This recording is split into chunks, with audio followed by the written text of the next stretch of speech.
నమస్తే అన్న, అంత బాగున్నారా? కువైట్ తన అత్యున్నత గౌరవం ది ఆర్డర్ ఆఫ్ ముబారక్ అల్ కబీర్‌ను భారత ప్రధాని నరేంద్ర మోడీకి ప్రదానం చేసింది. ప్రధాని మోదీకి ఇది విదేశాల నుంచి 20వ అంతర్జాతీయ గౌరవంగా దక్కినట్లయితే మనం చెప్పుకోవచ్చు. ముబారక్ అల్ కబీర్ యొక్క గౌరవం కువైట్ నైట్‌హుడ్‌గా పరిగణిస్తారు. ఈ గౌరవాన్ని దేశాధినేతలు, విదేశీ సార్వభౌమాధికారులు, విదేశీ రాజకుటుంబీకులు సభ్యులకు స్నేహానికి చిహ్నంగా ప్రదానం చేస్తారు.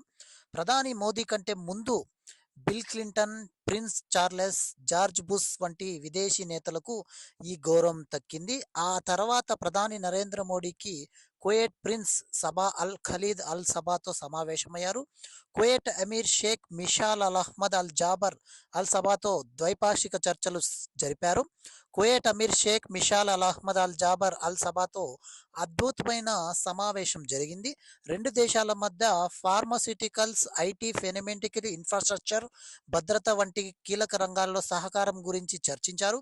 సన్నిహితులకు అనుగుణంగా సంబంధాలను, భాగస్వాములను వ్యూహాత్మక స్థాయికి పెంచమని, రాబోయే కాలంలో రెండు దేశాల మధ్య స్నేహం మరింత పెరుగుతుందని ఆశాభావం అయితే వ్యక్తం చేశారు. అరబిక్ భాషలో రామాయణం మరియు మహాభారతం ప్రచురించిన వారిని మోడీ గారు అయితే అభినందించారు.